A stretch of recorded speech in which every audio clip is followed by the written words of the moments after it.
Hey guys, we are currently on the layout just running trains right now. I just consisted two different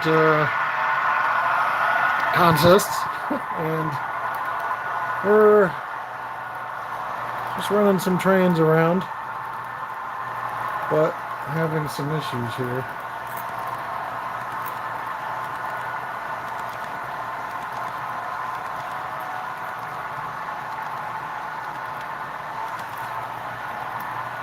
Guess that would be why. Trying to figure out why that was so heavy. I've got a DPU every once in a while, pretty much at terrible times. We'll have a slight speed matching problem. But what we're doing here is running a couple of different trains. As you can see, got a DPU here on the end of this train wrapping around to here. I'm going to flip this around.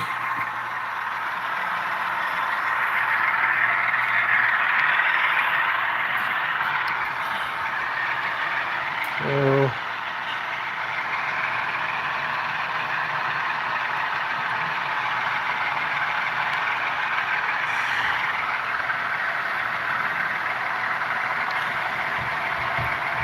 it's a direct power unit, or I don't know. DPU, basically the back locomotive on a train. This one is pushing, and those two are pulling. Stevo's pushing away here at this consist. So just wanted to go over a couple of things with you guys. I usually don't do live, but it's been a while, and I want to kind of give you an update on the layout. I've decided to make it a Lego layout. I'm just kidding, that's my kids' stuff. But we haven't seen much progress in the last year. Probably about 11 months ago, I had friends over to test the main line. Since then, all I've really done is lay the yard tracks and wire some of the yards, and then I've also basically painted gray some of these large yard areas, so you can see that. And it's been pretty quiet in the year because work has been crazy. I have a pretty upper management level, executive level job with a home healthcare company that has expanded greatly in its responsibilities, and that's causing me not to have much time. So there wasn't much progress done, but as you can see over here, I'm about to put up some more backdrops. But before I put up the backdrops, I got to measure, and we're going to finish about 3 key areas of the layout. One will be done by April, this huge area here, and it's kind of hard to tell space, but it's about a 96-inch area right there. It's all going to be scenic and have a backdrop. Grade crossings, that'll actually move along. So I painted over the edge here very sloppily because I knew I was going to put painter's tape and actually repaint. We're going to be putting some terrain in and static grass. I've got a metric ton of stuff upstairs. This kind of gives me an idea of what it should look like when it's complete, but I'm not using this pre-made stuff. I'll actually be doing static grass. So let's see comments here. Yeah, I'll probably review this. C44. Hey Kyle. Distributed power unit is what DPU stands for. Thank you. I know when I first got into trains, I called it a direct push unit, but that's not it. So, went to a train show yesterday, picked up some BNSF Rapido auto floods. We'll be taking a look at those in N-scale as well. It's a hot mess down here, as you can see, and I had just cleaned all this up, and there's more because we've had, gosh, it was 40, now it's closer to 55 or 60 pieces of rolling stock that have come in from pre-orders and the train show. Over here in the corner, I will be building something Lego, but it's not going to be a Lego layout. I've got the ballast ready and boxes over there to really complete this area. So the plan is by end of March, early April, this whole area will be complete. I got to take this down because the backdrops are too high. I've got to move this down to here, and then I can clear out the whole area to start working on the terrain, backdrop, and then ballasting track. So that'll be that area. This area will be probably next. If it's not this area's next, then I know for sure that back area will be next. I've already got marked off where there'll be a grade crossing back there. So, and even this bridge area is going to get redone because this was kind of done for Train World's instructional series, and the backdrop I had to cut and it got paint on it, so I've got another backdrop back there. I've got about $400 or $500 from Trackside Scenery and Backdrops to put up, with another one that just arrived. So back here is not going to be an airport. It's going to be a auto rack facility. So we'll get moving again now that I'm getting some of my life back. I did make some progress that wasn't layout related other than the yards and the painting. I put up a display case. You see those screws right there. That's to indicate whether my kids are thumping around so much upstairs that I don't know why I can't see comments. Live chat, there we go. Put that up, and there's screws sitting on each level to see if their thumping upstairs will cause everything to tumble. And they've been sitting still, so I think it's safe to put stuff in there. This needs a reversing loop. It needs to be wired still. Some of the yards and districts are wired already. I did also put a TV down here so I can watch whatever's going on. I thought it might encourage me to be down here more because a lot of times the TV's in the background of whatever I'm doing work-wise. This yard here, all the stuff's painted. It just needs to be ballasted, and I had some scenery added, some very basic scenery. But the general idea of this layout is this end here is going to be like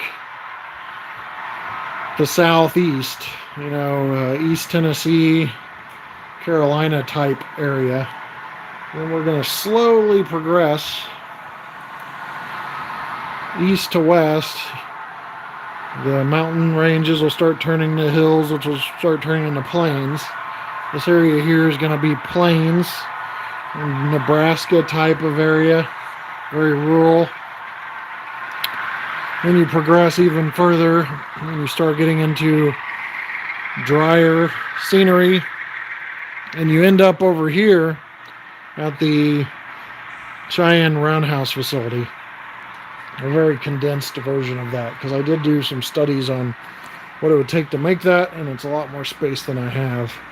So it's going to be like a very condensed kind of mimicky version of the Cheyenne Roundhouse facility in Cheyenne. So, and once again, you'll loop around here and you'll start transversing back to rural, hilly, and then mountainous back there. So this will be pretty easy. Obviously, to scenic, it's mostly yard.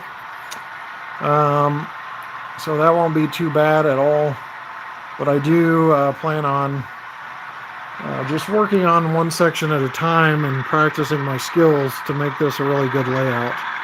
That's, it's not going to be model railroader worthy or anything like that. I don't have the angles to get, locomotives up front with nothing but scenery in the background. There's not a whole lot of that going on, but I will be able to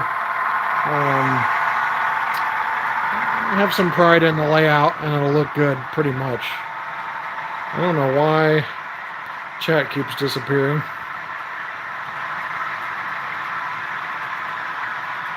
Hey, clerk. Do you have any passenger cars in San Diego Coaster? No, I don't.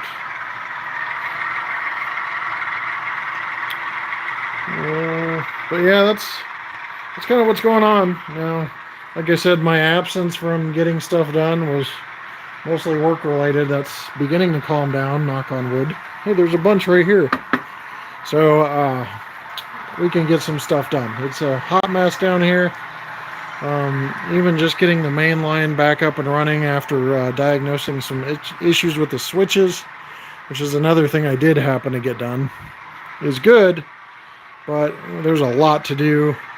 And keep in mind, this layout's not going to progress very, very quickly.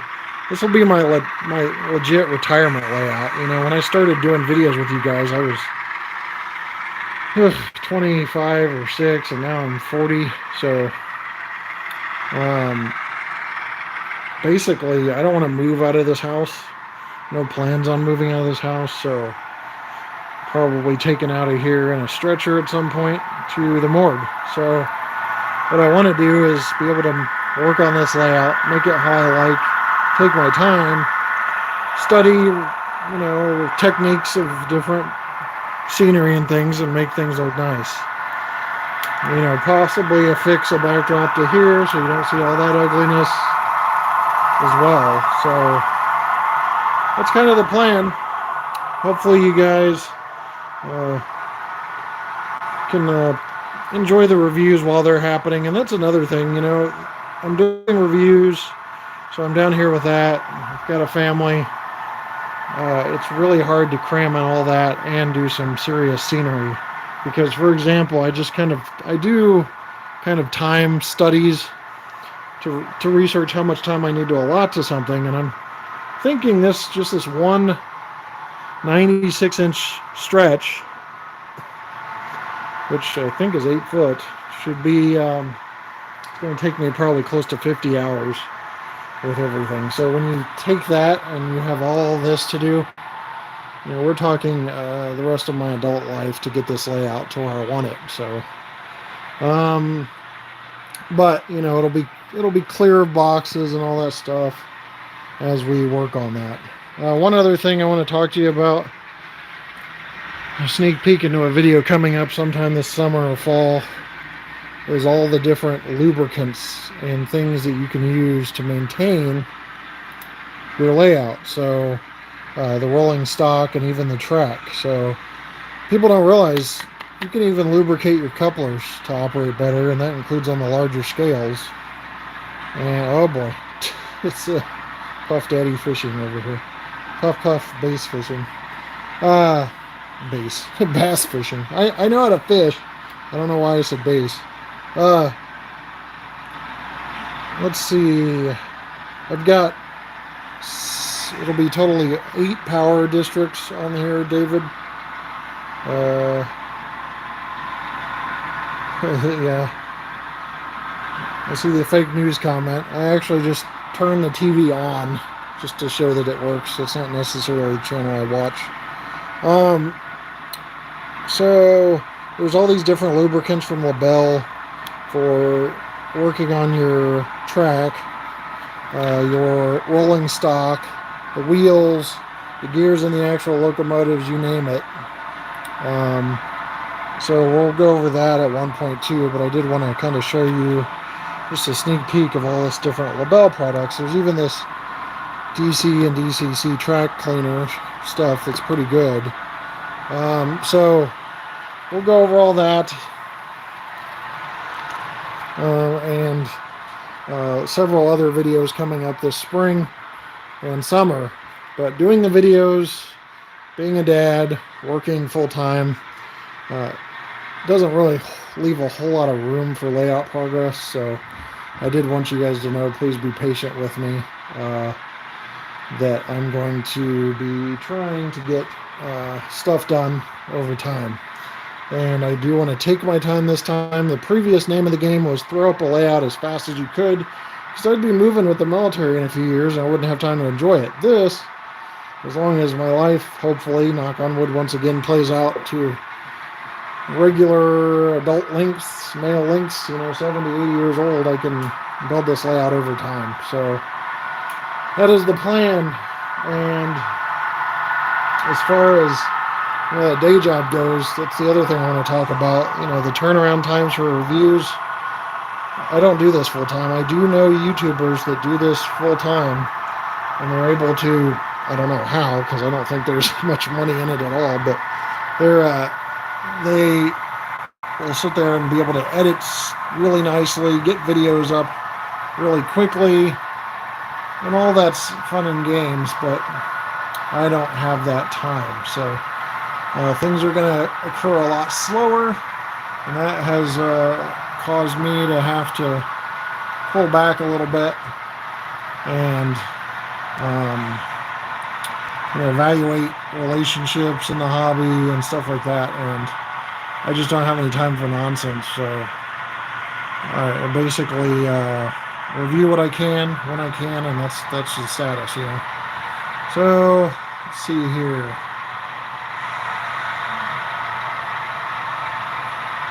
I think I am like 99% of you guys. I have a day job, and I have not gotten a cent from inheritance, a cent from any lawsuit or anything like that. Everything I have, I've earned. And my kids might have a pretty sweet inheritance, but I won't. So that's kind of the deal, The good thing about this track is mostly, it behaves. This Scale Trains Gevo back here has been derailing for some reason a lot. Going backwards, it does not like that for some reason. And I have yet to diagnose that problem, but other than that, I haven't had many problems. When I had a couple local modelers over to do a test run, some of their locomotives cut out on the switches, and I think I've got that diagnosed and fixed. So I've been running really long trains, like this is 90 plus cars here, and have not had any issues doing so. It's kind of weird to put everything on the track and it just runs fine. My last layout was super problematic. It took a lot of work to do any videos, because it would just straight up have derailments everywhere. So now kind of the issue with the videos are making sure there's no noise upstairs, because the dining room kitchen is right above here for the second floor of this house. So trying to do that and work around the family making a bunch of noise and work around my day job work schedule. Another thing we'll be covering in videos, as you can see here, this weathered boxcar from Athearn came that way. I thought that was pretty cool. There's 3 of them, and I've only been able to find 1. But these reflective stripings, I've begun to put those on some of the rolling stock. These are from Highways and Byways. I think he's still in business, but I'm not sure, because it's been a while since I've had those. Let's see. Hi, Dale. So somebody asked how many engines and rolling stock. I know I'm into several thousand pieces of rolling stock at this point. I just don't know how many. This is overflow from where I store most of my stuff. And locomotives is several hundred. So, most of the stuff I review, it's modern, I keep. Some of it, once every couple of years, will get tossed. out to a friend or sold to a friend or online or whatever. So that's about it. All right, well, let's see if we got any more comments before I go. Feeling okay? Yeah, I've got allergies here. Oh, terrible, Chris. It's like allergy-geddon down here. I don't know if, oh, man, it would have been maybe something that would have given me pause to, if I would have known this is like one of the worst allergy areas in the country. But it's cool. It's just a little bit of torture in the spring. And a couple other times a year when the allergens pop up real bad. Let's see. Thanks, Level Up Model Trains. Doing okay, everything Trains Media. So yeah, that's where we're at. It's a hot mess down here, guys. We even have, I'm gonna use some of this scrap wood, but there's a lot of wood. I think I'm gonna call, like, I don't know, some haulaway service to get rid of all the scraps. There's paint, some of which I use, some of which I don't. It's rolled up carpet that I've got left over. There's stuff everywhere, and I put some of that carpet down to, use in here, but it is a hot mess. There's old, basically, legs from my old layout and stuff like that. One of my friends said I should sell all the wood, but I don't know that, I don't know if anybody's just going to want to buy whatever I have. It's like, well, it may end up getting scrapped. There's old doors back there. That's a shelf that needs to be put somewhere else. That AC unit doesn't really, I don't know, use it much. HVAC unit, it's heating and air. So in the summer, sometimes it'll kick on, but in the winter, it's only controlling a very small part of the main floor. The rest of the floor's got this super HVAC unit that's doing quite a bit. There's a dehumidifier there and a dehumidifier here. So this is basically in kind of workshop form right now. My dehumidifier is just going to a bucket that I dump every once in a while, but this is in workshop form right now. It's not great, it's not aesthetically pleasing, but I want you guys to see what it's like behind the scenes here. I've never run live coal loads, just the fake ones there. You can hear some of the thumping upstairs from the dog and stuff, and that's the stuff I gotta watch for on videos. I'm doing good, everything trains. Let's see, my favorite model train is probably the 844. Broadway Limited released it. 844 is kind of the first steam engine I saw as an adult. And basically Broadway Limited released it with puffing smoke, and I think the sound's good.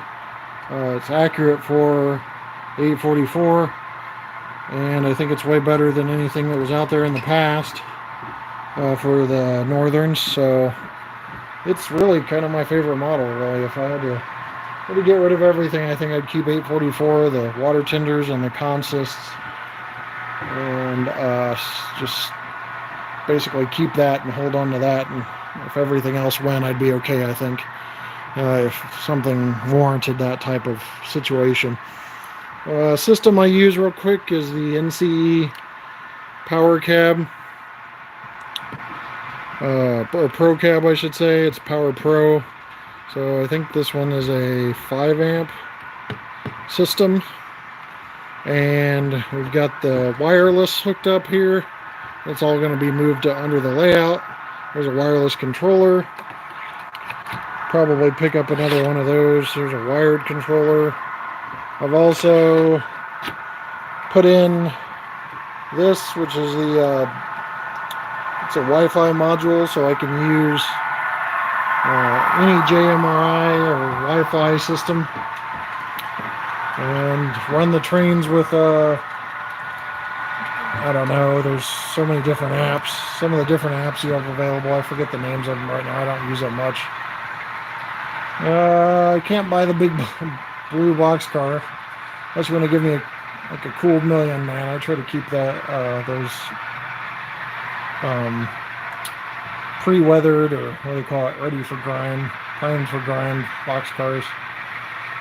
So let's see, I'm Steam King. I'm liking the NCE compared to the other systems I used. I do think MRC was more friendly, user friendly, but I just used it for so many years that could be clouding my judgment. I do know MRC was not reliable. I had several issues with MRC, so it was hard to use that because something would break a lot. I had that happen several times, and then there was a period of time where they weren't very responsive. Now they're owned by I think somewhere in the Midwest by some other company, so I haven't been in touch with them since because I've been using the NCE. So let's see what else.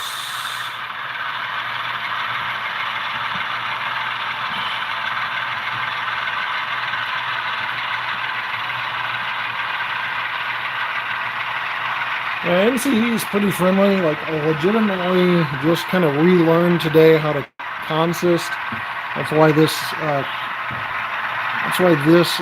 manifest right here has a DPU on the back end, is because I'm using advanced consisting. And it's why these BNSF Aces, one can run forward and one can run backwards. When I was first in the hobby, I would just leave everything at 3, and I'd run it together. And that's not really good for being able to control independent trains, have DPUs, have locomotives running backwards and things like that. So the dehumidifiers keep it a pretty good temperature in here. This is what's going on right now. It's 64 degrees. 40% humidity is all they handle. They don't handle the temperature, but it also seems to keep dust down quite a bit, because this is like a basement add-on, an unfinished basement, but on one end is a garage door. I mean, you see that around here a lot. There'll be these garage doors, sometimes on the back of houses where there's not even a driveway. This one happens to have a driveway, but, if I didn't have all this in here, I could have probably brought in like 3 or 4 cars, and I think my wife might have preferred that, to have like 4 sports cars than all these trains, because those would have been way easier to sell when I kick the bucket. But this is what we got. We got the layout in here. So over 1,000 square feet, with another 1,000 that it can expand to in other rooms. I'm not going to show you right now because it looks like a toy bomb went off in there. But my kids play in this room over here that's finished, and then I have my man cave in the back, and this one day can expand. We can put a switch here and run this through that door. That door can be open because that's inside, or even removed, and then continue the layout on to well over 2,000 square feet if we wanted to. Well, that's kind of cool too, but right now, I think 170 some feet of mainline track, or maybe 180. It's not bad. Able to run really long trains without them chasing their tail. Let's see. Who needs a Lambo when you can have a fleet of... Yeah, I know. What's scary is I could probably sell my trains, even after eBay fees and stuff, and be able to buy a Lambo cash, plus have a bunch left over. So, we call it train hoarding. What industries do you plan on modeling? Okay, that's a good one. So, down here, there's only one main industry on this layout. Well, it depends on if you consider a roundhouse facility an industry, but down here is going to be an auto rack facility. Volkswagen in Ottawa, Tennessee. We'll kit bash a building. It's going to be similar to Volkswagen with a bunch of auto rack loaders. That'll be one industry. This is just going to be a big yard. Right now it's got all the auto racks that really should be over there. So it's not necessarily an industry. I can give you a real quick rundown. That'll be, mountainous area, main line, starting to get rural, starting to get really flat and rural and dry, starting to get western, and then you end up in Cheyenne. So this will be a Cheyenne roundhouse facility with the turntable and all. Walder's turntable, 130 foot with the new controller. is going to be here. I've had some issues and snags. This is the new turntable control box by Walters. There's the item number if you need it. But I'm having problems with this, getting the level to go from track level down to bench work level. I need to get a belt sander and kind of sand down the wood, get this laid out properly, because this does not match up with the track plans very well, and get everything lined up how it should. Hit a few snags. I was trying to use these, but actually they're just too, these wedges, they're just too much of a decrease, and just like for HO scale, you know, it's probably like a 4%, 5% grade over just several inches, and that's not good. So that stayed kind of incomplete. But if you want to just go back to Industries, you're basically looking at auto rack facility, roundhouse facility, and then this is an actual puzzle layout thing. We might turn this into like a farm type of industry here. So that's really kind of looking very bland and basic. I just threw up a few things, but we'll get it figured out. Looks like a hot mess right now. How long of an auto rack train can you make? I've got 110 or 115 auto racks, so I could make 110 plus. No Southern Pacific Royal cans plan. I thought about getting into those and I didn't. But yeah, there's some auto racks on this train right now. A lot of them are in this yard, and then there's still some in the boxes. So there's over 110 auto racks. If I put that on the main line, it still won't chase its tail. There'll still be plenty of space. Ideally, when I was looking for houses, I wanted 400 foot of main. I think I ended up just a little less than 200, like 180 or something. And that works for me. I could have squeezed in a few more feet, you know, if I would have gotten inventive around here, but I prefer having plenty of area to walk, you know, around the layout. So yeah, that's the deal, you know. Now, if you include this peninsula, which does have a reverse loop in it for, you know, some sort of main line running type thing, then you could tack on and make it well over 200 feet, but you know, I don't think that would operate correctly. You'd end up coming in and going out and turning around, and then you'd end up just, you know, it's just a switch basically for switching directions. You won't really be able to run a mainline consist on that without a lot of switching.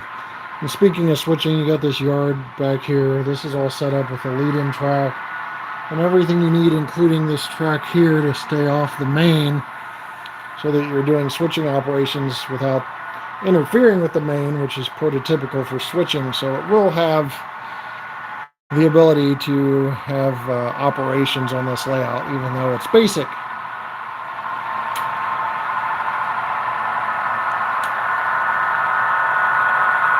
Multi-level layout. I have considered it, yes, and it could have been done in here, and I had friends yelling at me for not doing it in here. But I was trying to be considerate, both to my wife, if I kick the bucket, or myself, if for some reason I'm left behind, to live my life on how to get this layout tore out, or my kids, or whoever's got to deal with this. And a multi-level layout is cool, but it's going to require a helix. It's going to require really covering up areas like this, which are going to be hard, and the garage door, which is going to be hard, you know. So and even that door, which can swing open, it's going to be hard. So I decided single layout's good enough for me. It'll probably take me my whole life at the pace I work to scenic it, and then maybe even tear out the scenery and redo it as time goes by. So multi-level layout was not in my future. Yeah, that area by the HVAC would be a good place for a helix. You're right about that. See, Crazy Joe, I've been collecting since I've been on the channel. So I've been on the channel since 2009, so I've been collecting and operating trains since 2009. The train show haul I got from yesterday some of it is on the layout. BNSF hoppers are on the layout from Rapido from yesterday. That was actually the train store, Fusion Scale Hobby. But I got some, where are they at? Back here. This BNSF gondola was from the train show. Those two center beam flats were from the train show. So a lot of the train show haul is on the layout, minus the wood chip hoppers.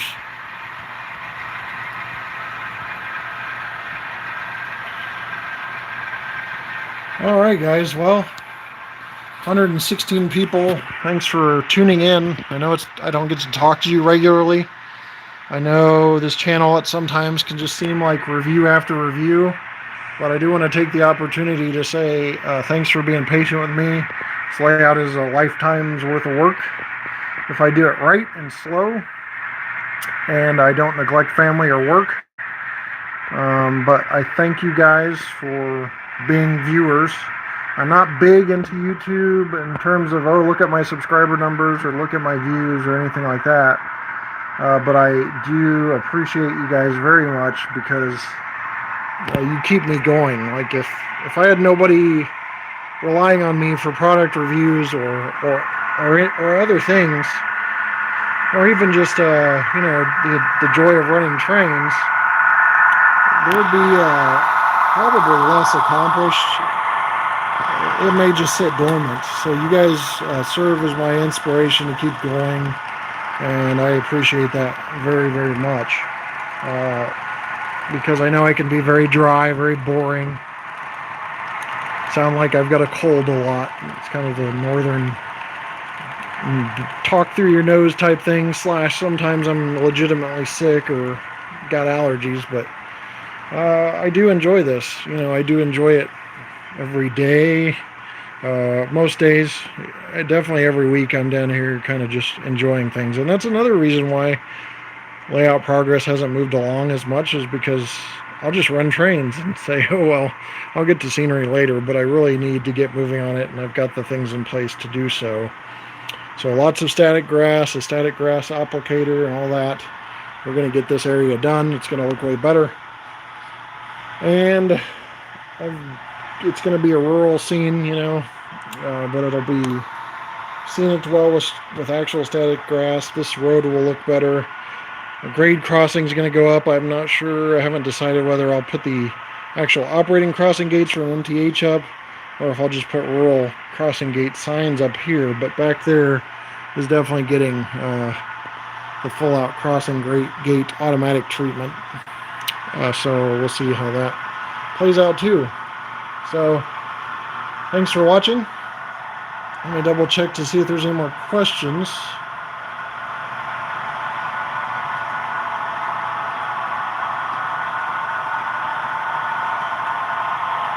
I try to do more live streams. I know a lot of people do live streams kind of for like top chats or money. I don't really do that. I just do the live streams to kind of update you and fill you in between all these reviews, So if you guys are willing to and able, I just say keep your patience. Bear with me. We'll get through reviews. And we'll get through some official layout updates in the future. A bunch of progress is made, but right now, hot mess. Just coming off of a 4-month, almost 5-month period of work where I was essentially doing 2 jobs but getting paid for 1.25. So there's a little bit of extra money in there, but not much. So it's time to get back to getting the layout worked on and have the energy to come home and do work on the layout, and that is the plan. So thanks guys, we will see you next time right here on the channel. It's been about a 40-minute live stream. I think we'll wrap it up if I can figure out how to do that. And yeah, 7400 and 2010 right here. So I had the brass ones. These are also the, but these are the custom scale trains. So I'll have a video on those later this summer. But all right. Well, thanks for watching. We'll see you next time right here on the channel. Take care.